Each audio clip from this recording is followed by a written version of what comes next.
You know, Meat Shields, as much as getting stranded on a desert island would probably suck, there's a part of me that thinks that it might be pretty chill, actually. You got no responsibilities, no rent, no bills, you're just chilling on the beach getting tan all day. Sign me up. But imagine getting stuck there with the most annoying person you know, who also happens to be a freaking survival expert thanks to her weirdo hobbies. So it's either fend for yourself or put up with her cringy antics just so you don't starve.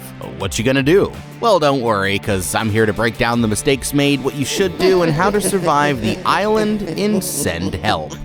It all starts with just another day in the life of this crusty cubicle dweller, Linda Little. She's pretty much the hardest worker in the company, but she's got absolutely no riz. So when the day comes when she's expecting this big promotion, the new boss just gives it to his buddy Donovan instead. You see, Bradley here just took over the company after his dad kicked the bucket, but before the old man punched out for the last time, he promised Linda that job. So Linda goes storming in there smelling like tuna fish and broken dreams and starts demanding answers. And since they still need her for this big merger that's coming up, Bradley invites her to come as a chance to prove him wrong, when in reality, he's just planning on betraying her as soon as they get back. But little do they know, getting on that plane is gonna be their biggest mistake.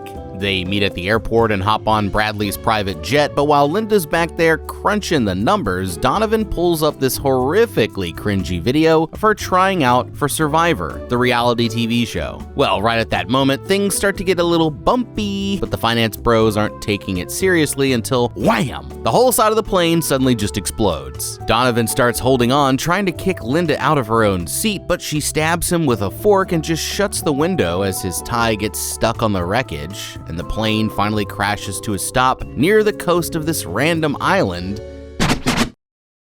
Man, I guess dreams really do come true. Nah, I'm just playing. But honestly though, if I was stuck at Linda's job, I'd rather live on a deserted island as well. I mean, it's gotta be better than dealing with Donovan all day, right? Which, RIP to that guy. But in all seriousness, this right here is why you should never be embarrassed to just be yourself. Because as a wiser person than me once said, to be cringe is to be free. And even though Linda's Survivor tapes weren't the most flattering things ever, she's probably got the best chance out of anyone to actually survive this mess. Linda gave herself an early advantage here, probably without even knowing it, and it all comes down to her seat choice. Studies showed that if you're in a plane accident, the back third of the plane technically has a slightly higher chance of surviving. I mean, we're talking about decimals here, especially in a crash like this, but hey, I'll take it. So even though the finance bros wouldn't let her sit with the cool kids, taking the very back seat might have actually saved her life. Now, what definitely helped was that Linda took the situation seriously and decided to buckle up, because if the plane is actually going down, you need to be strapped in so that you don't get knocked out. That way you can actually get out of there if you're lucky enough to survive the crash. But this was a crash in the open ocean, and that makes things a little more complicated, because even if you survive, you only have around a minute to get out of there before the whole plane sinks down to Bikini Bottom. So as soon as that thing hits the water, you better grab that life jacket and start swimming like Michael Phelps at the 2008 Olympics. Now, she's obviously gonna want to head for that island off in the distance, but you can't just swim there. Even if it looks close, you're gonna run out of gas before you make it. So if it was me, I would start by grabbing something that floats, like a seat cushion or something like that. Then start kicking my way towards the shore while letting the current do most of the work. But after that, all I gotta do is chill on this island and wait for the homies to come scoop me up, and I'm Gucci. Okay, Meat Shields, real talk. Do you ever feel like somebody or something is watching you, spying on you, perhaps stealing your data? Well, worry no more, because our good friends over at Surfshark VPN have you covered. Now, if you aren't familiar with Surfshark, it's a VPN service that allows you to virtually travel the world, browse privately by encrypting your internet activity, blocking ads and malware that get in your way, and a lot more. Over here at How to Beat HQ, we need to be able to access all of the movies we're covering on the channel, and the trouble is sometimes they're unavailable on certain streaming services in the States. But bam, pop on Surfshark, and now I can browse the internet from one of their 4,500 servers in over 100 countries. Yeah. Oh yeah, you know I'm out here watching Japanese Netflix. And if I ever need to work on the go, I can just use Surfshark on public Wi-Fi without worrying about someone gleaning my data. Their service encrypts your data no matter what network you're using. Plus, they got outstanding 24-hour customer service if you run into any issues, which rules for somebody who's a night owl like me. So what the heck are you waiting for? If you click the link in the description, you can get a 7-day free trial plus 4 extra months of Surfshark VPN with this exclusive deal. Go to surfshark.com/HTB-free or use code HTB-free at checkout. And listen, if you're not fully satisfied with their service, they offer a 30-day money-back guarantee.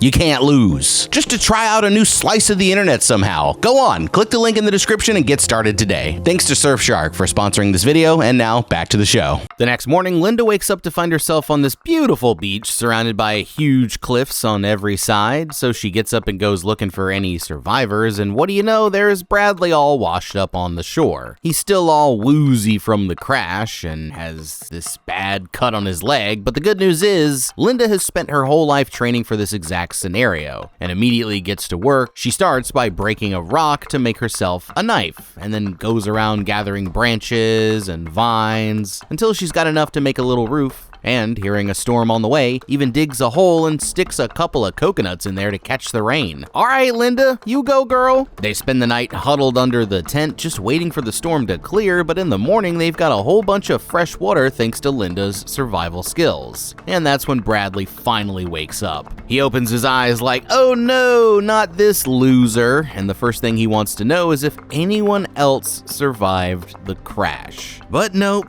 it looks like it's just them, and he lets out this little pathetic whimper as reality starts to settle in. Now at first, my boy genuinely can't believe he's trapped on this island with his most annoying coworker, but he reluctantly thanks her for saving his life as she goes back to working on the camp. A little fire might be nice, and to her surprise, Linda's actually able to get one started with nothing but a bunch of sticks. She even cooks them up a nice fish dinner that she caught fresh out of the ocean and gives Bradley the old "here comes the airplane" like the little baby he is. And as crazy as it might seem, Linda's honestly having the time of her life. And the next day, she comes running back to camp all excited that she just found a conch shell. But Bradley's already getting tired of her cringy antics and starts asking why she hasn't tried to get help. He tries getting up, only to hurt his leg, which makes Linda realize that he's got soft little baby hands. But for Bradley, that is the last straw. And he snaps at her like, you can't say that, I'm the boss. So Linda's like, oh, so that's how it is, huh? And without saying another word, she just grabs her things and walks away, leaving Bradley to fend for himself.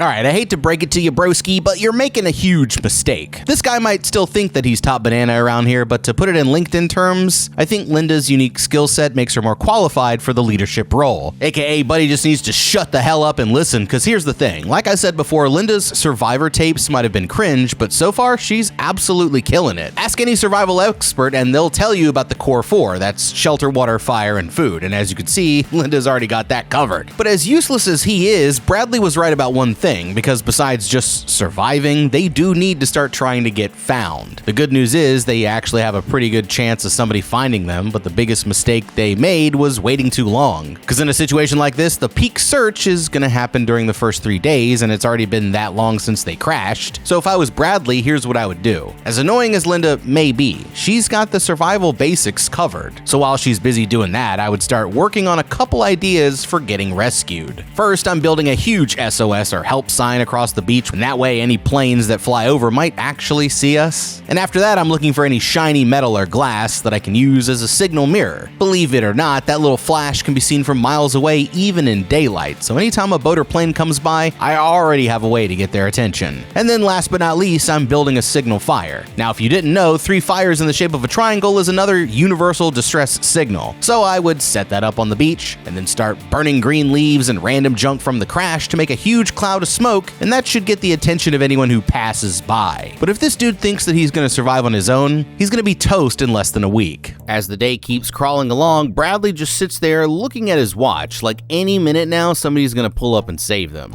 But no matter how hard he tries to pretend that he's not worried, nature starts taking its course. So by the end of the day, my boy is out here looking thirsty. A big windstorm rolls through later that night, knocking over the whole shelter with nothing Bradley can do about it. So the next morning, he's roasting in the sun, ready to give up. That's when Linda comes along with an actual water bottle she made from a damn stick, and by now it's pretty obvious who's built for this and who's not. So now that he's learned his lesson, she decides to give this dummy another chance. Now once they've got a new camp set up, Linda mentions how she noticed some wild boar tracks back in the jungle. This maniac crafts herself a spear and decides to go hunt it down. She goes creeping through the trees as quietly as she can until she spots the pig rustling around in the brush. But as she's waiting for a clear shot, this huge demonic piglet comes blasting out of the bushes, sending Linda flying back through the air, and it ends up getting stuck on a tree, giving Linda a chance to get up and run, and of course we get the classic Sam Raimi POV shot as it circles around to chase after her. But Linda drops her shirt on the ground as a distraction, and she leaps down from the tree and plunges her spear right into Piglet's shoulder. But the pig snaps the spear as it runs away. It turns around and starts charging at her full speed, and at the last second she picks up the rest of the spear and holds it out as the pig charges straight into it, sending blood spraying all over the place as it finally drops dead. But nope, apparently Mr. Piggy is not done, because the thing starts chomping at Linda's face until finally she pulls the spear out of its shoulder and starts stabbing it straight in the eye. And that's finally enough to take it down for good. Well, damn, Linda. I didn't know you had that dog in you. But all jokes aside, this might actually be the first time that Linda's actually made a mistake. You see, the thing about a wild boar is, even though they're technically the same species as a normal pig, we might as well be looking at two completely different animals. We're talking about 200 to 500 pounds of pure muscle with giant razor-sharp tusks, insane durability, and they could run for up to 30 miles an hour in short bursts. I mean, Evil Babe ain't no joke. And you've heard of the fight or flight response, right? Well, they haven't, and all they know is throwing hands. So as soon as they feel threatened, you're looking at a full-blown boss fight until somebody stops moving. And that's why Linda's decision to 1v1 this thing was actually pretty dumb. Now, out here on the island, you can't exactly just go to the hospital if Piglet accidentally pieces you up. So all it takes is one artery hit and boom, she's donezo. But even if it's not a deadly wound, the infection could still be pretty bad, especially since they've got no medicine or anything like that. Now, personally, I wouldn't try and step to a wild boar if I had 3 UFC fighters and an ambulance backing me up. And if they were already surviving off of fish and fruit and whatever, that's a hell of a lot safer than getting into a gladiator match for no reason. So I would just stick to the food we have and leave Piglet alone. It's just that easy. But alright, let's say I really wanted some pork chops for the night. Well, instead of challenging Porky to a duel, there's a much safer way to go about this. Option 1 is to set some bait on the trail and then post up in a tree and take it by surprise. But that still means an up-close fight, so we can do better. But if I wanted to avoid a fight altogether, that's when I'm playing my trap card, and there's a few different ways that we can do this. The best one's called a pitfall trap. So what I would do is dig a deep pit in the middle of the trail, put a bunch of sharp, pointy sticks pointing up and cover it up with leaves, and the next time the piggy comes along, he would just fall right in the pit, and it's all GG's. Or we go with a deadfall trap, where we take a heavy rock or log and prop it up with a stick, and then put a bunch of bait underneath. So when the hog comes to check it out, it falls right on top of him, and boom, we got dinner. But either way, that would be a lot safer than just walking him down with a spear. Come on, people. So that night at camp, Linda cracks one of her corny jokes about bringing home the bacon, but instead of just ignoring her like usual, Bradley starts cracking up like it's the funniest stuff he's ever heard. And for once, it kinda seems like they're actually getting along. Like one day, Linda's out scouting around when she comes across this beautiful waterfall, right? And when she looks down at her reflection in the water, she realizes that she actually looks good. Her skin is clearing up and her hair looks kinda healthy, like she's genuinely doing better than she was back in corporate America. Yeah, like life doesn't get much better than this type shit. But right at that moment, she hears this strange rumbling sound off in the distance, and holy guacamole, it's a boat. So Linda goes running down to the water, trying to catch up before they leave, but just as she starts to yell out, "Hello," she stops herself, and that's when it hits her. She's not ready to go back yet, because if they ever get rescued, then it's right back to her being a nobody at her soul-crushing corporate job. But out here, she actually gets to run things for once, so instead of getting their attention, she just hides and lets them pass. She heads back to camp, acting all nonchalant, where she finds Bradley looking a little frustrated. Apparently, it's been 2 weeks since the crash, and unlike her, he actually wants to go home. So he thinks that they should be doing more to get off the island, you know, like building a raft or something, but Linda's like, nah man, that's crazy talk, which makes Bradley realize that she's kind of in no rush to get out of there, and it turns into this whole big argument that ends with Bradley storming off. Well, Brad's little protest goes just as bad as you'd probably expect. fact. So while Linda's over there thriving, he's basically fighting for his motherfucking life. And she just sits there watching him struggle, knowing it's only a matter of time before he comes back to begging for help. Now, speaking of help, my dude is so dumb that he can't even spell his sign right. And by the morning, he's desperate enough to try eating this nasty-ass beetle just to prove a point. But he can't even get that right and ends up spitting it out 2 seconds later. Meanwhile, Linda's having herself a 5-star breakfast with fruit, fish, fresh water, like she's not even struggling in the slightest bit. So realizing that he just can't compete, Bradley finally caves and decides to go back. He comes walking back to camp like, "Hiya, neighbor," trying to act all friendly now that his little plan didn't work out, but Linda knows exactly what he's up to, and she's not about to let him off the hook so easy. He starts apologizing for being such a jerk and saying the company can't survive without her and blah blah blah, and Linda's like, "Keep going, yeah," and just sits there making him beg for it while Brad keeps trying anything to get on her good side. But just as he starts taking his shirt off, she goes, "Chill, dog, I'm just messing with you," and hands him a plate. And even though he secretly hates her guts, he starts chowing down like it's the best meal that he's ever had. Well, I guess the Nepo baby finally learned one of life's most important lessons. If you can't beat 'em, join 'em. It's just too bad that Linda's totally off her rocker, but she's right about one thing though. Building a raft is a terrible idea. Bro might think he's Tom Hanks or something, but in reality, it's nothing like that. This is the open ocean we're talking about. So for him to even get started, he's got to build something strong enough to survive the waves. And even if he could manage to do that, he would still have to bring enough food and water to last him like a week. But the most obvious problem is my guy has absolutely no idea where he's going. There's nothing but open water for as far as they can see. And even if he had a compass and a map, I doubt he'd know how to use them, so there's pretty much no way he'd actually survive. But what's funny is, bro's talking about building a raft when he hasn't even explored the whole island yet. So if I was him, that's where I would start. Now he obviously doesn't know that Linda just saw a boat, but if boats are coming to the island, that means that there must be a dock. And besides, he already has some pretty good reasons not to trust her. I mean, come on, you're gonna tell me this brand new knife just washed up on the beach in perfect condition, no rust, scrapes, or anything? Even a dummy like Bradley should realize that's a little too convenient. So if it was me, here's what I would do. Like for now, the best thing he can do is just act nice to Linda and keep trying to signal for help. But in the meantime, I would start looking around to see what else I could find. He's already got a perfect excuse because all he has to say is he's working out his leg or looking for supplies, and Linda should have no reason to argue. Then if I find a dock or some other signs of life, bingo, that's my ticket out of here. But he'll never know unless he gets off his ass and looks around. Sometime later, Linda suggests that they should go for a walk, and they end up hiking all the way to this giant cliff overlooking the entire island. But there's nothing but open ocean for as far as the eye can see, and around the bend, they find a little bush with a bunch of yellow berries that Linda warns him to never eat because they're poisonous. Then she points out these two rocks in the shape of an X way on the other side of the island, and according to her, there's nothing over there but thorns and deadly vines. So Linda really makes a point to warn Bradley he should never go over there.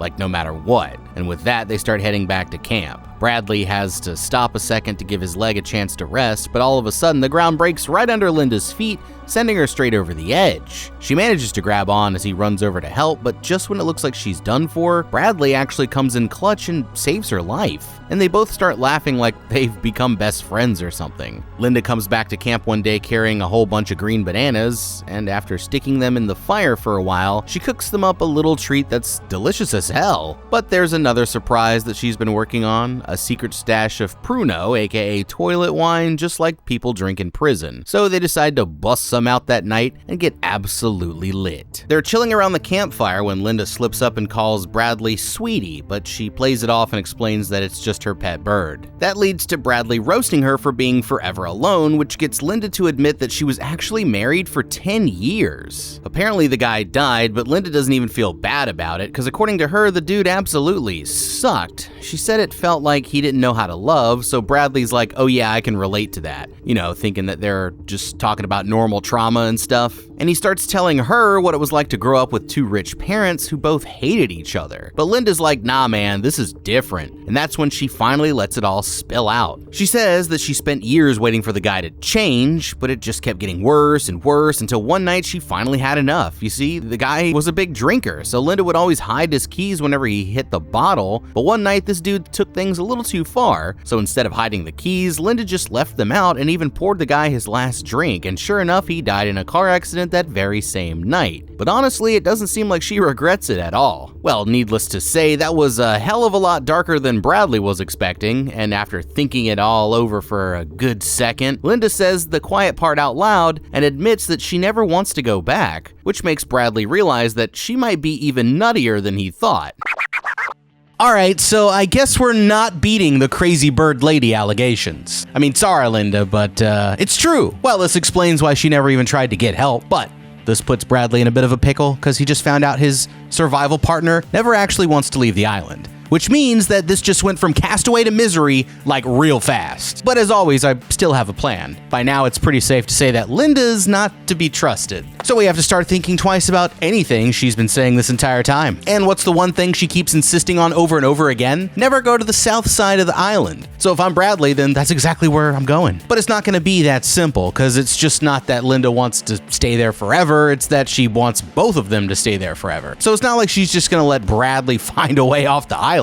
And with her constantly tagging along, he's never going to get a chance to check it out for himself. That is, unless he takes advantage of what's happening right now. Now, in case you've never heard of it before, Pruno, aka toilet wine, it's basically a DIY alcohol that people make in prisons by mashing a bunch of sketchy ingredients together, but two of those key ingredients are sugar and squashed up fruit. And that's where things get interesting, because you see, I've never tried any prison wine myself, but I looked it up, and apparently all that sugar and rotten fruit makes the hangover absolutely brutal. And not only that, but if it got some kind of weird bacteria in there somehow, you could end up with a bad case of food poisoning too. So that's where my plan starts to come together. They might have been getting lit for a little while now, but nothing's gonna sober you up faster than finding out your only survival partner just went cuckoo for Cocoa Puffs. So if I was Bradley, here's what I would do. First, I'm gonna stop drinking the prison wine and start hydrating with some good old H2O. But we don't wanna make it too obvious, because we want Linda to keep partying, right? So I'd keep playing along while she got more and more wasted. Then as soon as she hits the ground, that's my chance. I'm grabbing the knife, some water, and a torch from the fire, and I'm heading off to go check out the other side for myself. Because if Linda's so obsessed with me not going over there, then there's a good chance that's exactly where I want to be. Alright, Linda wakes up the next morning brutally hungover and goes to wash her face in the water, where she notices Bradley's clothing sitting on a rock. He's over there all naked, washing himself off, so Linda stands there watching until he looks back and catches her. But even though she turns away all embarrassed, he honestly doesn't really seem to mind. A huge storm rolls in later that day, and Linda saves Bradley's life again when she rescues him from a falling tree, but it looks like their camp is toast, so their only choice is to take cover in this little cave. It's freezing in there without a fire, so they start by taking off some of their wet clothes, but then Bradley suggests that they should huddle together for warmth, and they spend the entire night cuddled up, with Linda just like, wow, I can't believe this is really happening. Now in the morning, she wakes up alone and finds Bradley already getting to work. Their camp got completely destroyed, so it looks like they're gonna have to make a new one, but instead of being all mad about it, it seems like Bradley actually wants to help. So they set up a new camp in a slightly better spot, and when they're done, Bradley says that he's going for a little walk. Linda's like, alright, just don't go too far, but then she decides to just go with him instead.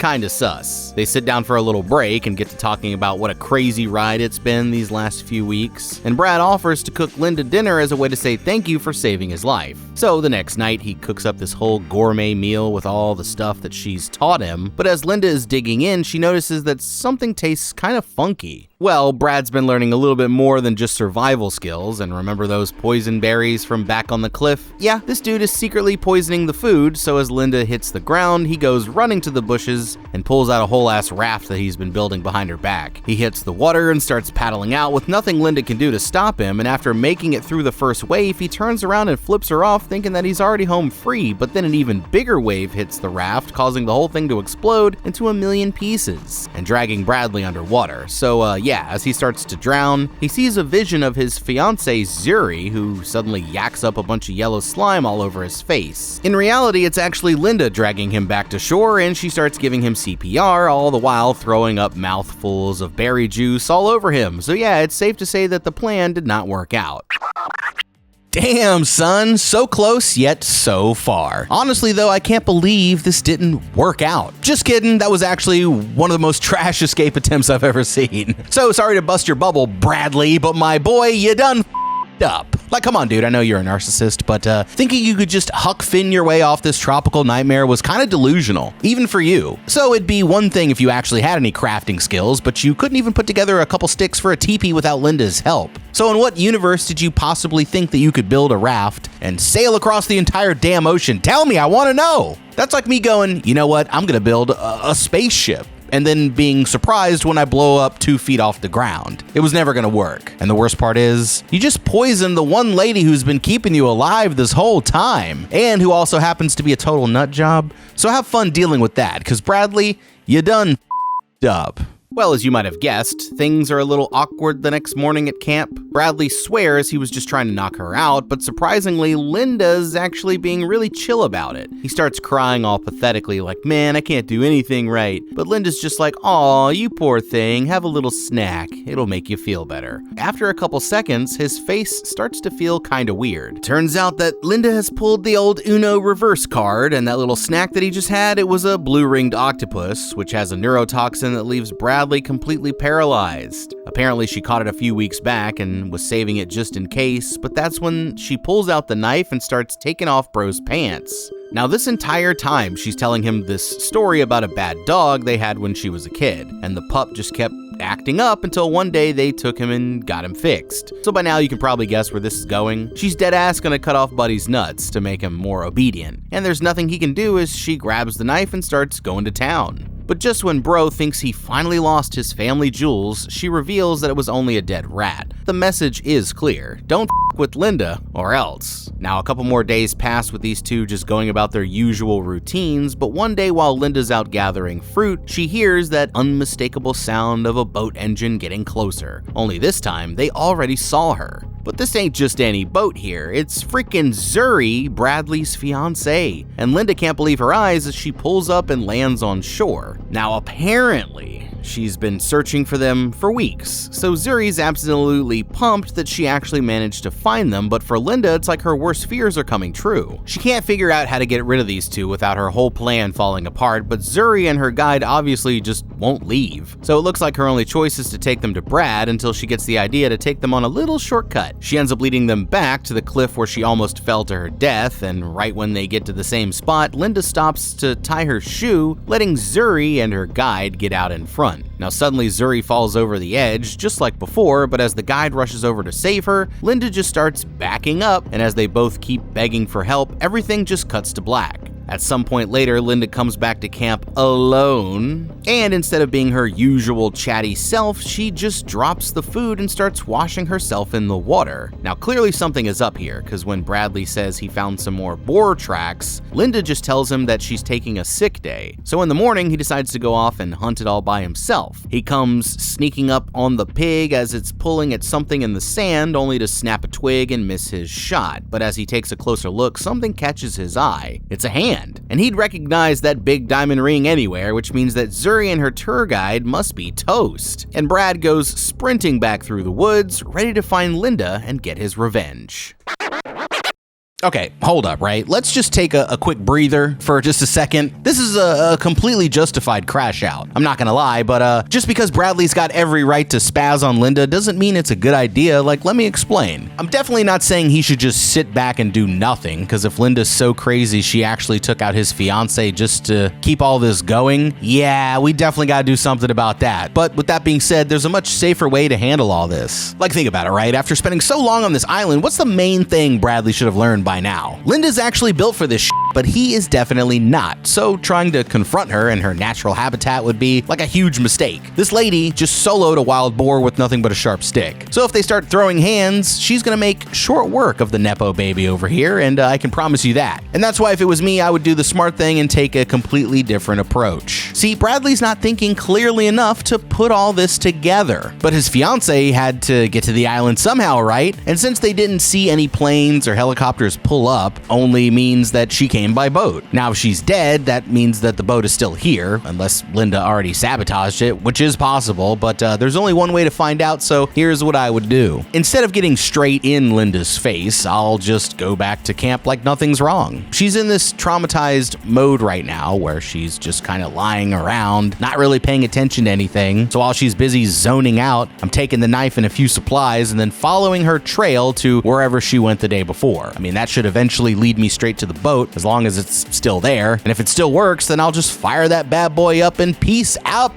of here. Of course, Bradley still doesn't know where he's going, but at this point, anything's better than being here with Psycho Linda. Plus, the boat most likely has a radio or something, meaning he could just call for help and then have somebody pick him up. Then we just send the feds back to bust Linda, and that's a wrap, easy peasy. Now, Linda comes back to camp only to find Bradley already waiting for her, and she can tell right away that something is up. That's when he holds out the ring, so Linda starts trying to play it off like it was all just an accident, but Bradley is obviously not buying it. And realizing the jig is up, Linda starts reaching for her knife, but nope, Bradley's already got it, so she takes off into the woods as he starts chasing her down. They make it to this little clearing where Linda disappeared behind a tree, but as Bradley gets closer, all he finds are Linda's shoes just sitting there on the ground when suddenly Linda jumps out from behind and starts choking him with a shoelace. Brad struggles to get her off as he slams her back against a tree, but Linda keeps holding on until he flips her over his shoulder and rips out a huge chunk of her scalp. Furious, she runs over and tackles him and then pulls him down and takes a bite straight out of his shoulder. So he turns around and starts jamming his thumb right into her eyeball, but Linda grabs a rock and cracks him over the head, giving them both a second to reset. Brad just stands there chuckling as Linda's holding her eye, but she bit off the huge diamond ring during the fight, and this sicko just swallows the entire thing and flips him off as Bradley charges in for round 2. This time, he tackles her to the ground and starts shoving Linda's face down in the mud, but Linda grabs the knife and stabs him straight in the side, and as she picks herself up, Bradley just takes off running towards the other side of the island. Now, remember how Linda said never to go there? Well, now we finally get to see why, and it turns out there's a giant mansion sitting right there on the beach, which means that they've literally been a short hike away from getting rescued this entire time. There's no sign of the owners, but the doors are unlocked, so Bradley pulls it open and stumbles inside.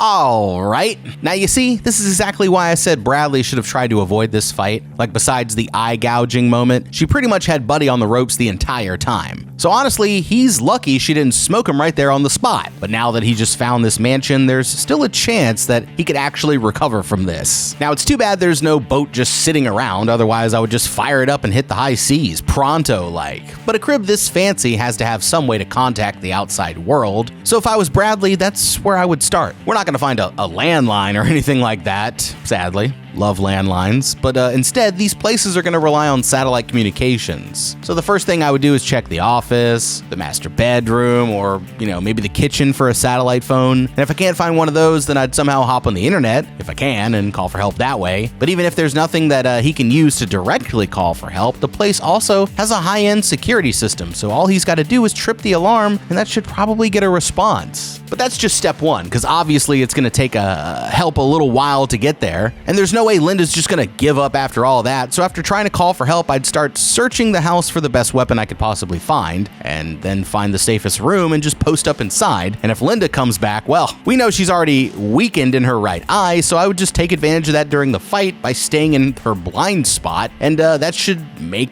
winning the next round a piece of cake. Inside the house, Bradley opens the fridge and sees that it's full of supplies. But as he's guzzling down some water, that's when someone turns on the lights. It's Linda, and she starts taunting him through the house's security system. So he opens the drawers and starts looking for a knife, only to find that she already took them all, and getting frustrated, he picks up a salt shaker and whips it at the camera. He knows she has to be somewhere inside, so he starts roaming around the house trying to find her, but while he's doing that, Linda explains that she found this place weeks ago, back when that first boat came to the island, which explains how she found a knife and all that fresh fruit. And you probably already guessed this, but back on the cliff, she picked up a rock and sent Zuri and her guide to the Shadow Realm. cause she just wasn't ready to go back to her crappy life. He makes it to a library full of these fancy statues, but that's when he hears Linda closing in, and all of a sudden she pops around the corner pointing a damn shotty straight at his head. Now, horrified, Bradley drops to his knees and starts begging her not to do it, going on and on about how he screwed up and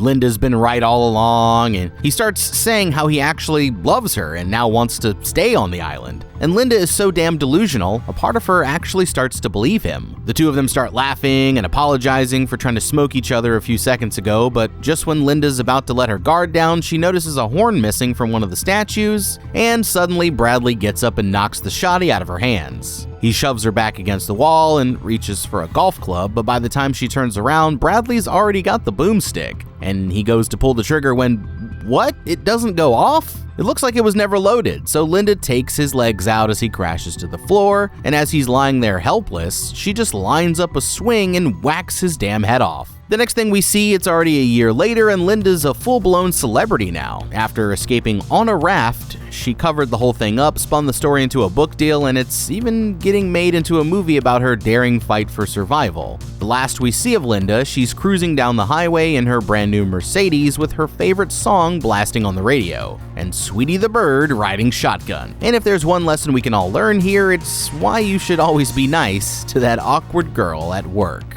Send Help 2026, triumphant return to cinemas for Sam Raimi. Loved the visual style, the gags, the camera work, everything. I even loved the movie. I mean, damn, excellent performances all around. Trapped on an Island movie, definitely needed this. Castaway, where you at? If you guys would have done anything differently in today's episode, let me know what that is down in the comments below. Leave a like and subscribe and check out that How to Beat playlist for more videos just like this one. I'm Ben, we'll see you in the next video, and have a damn good day.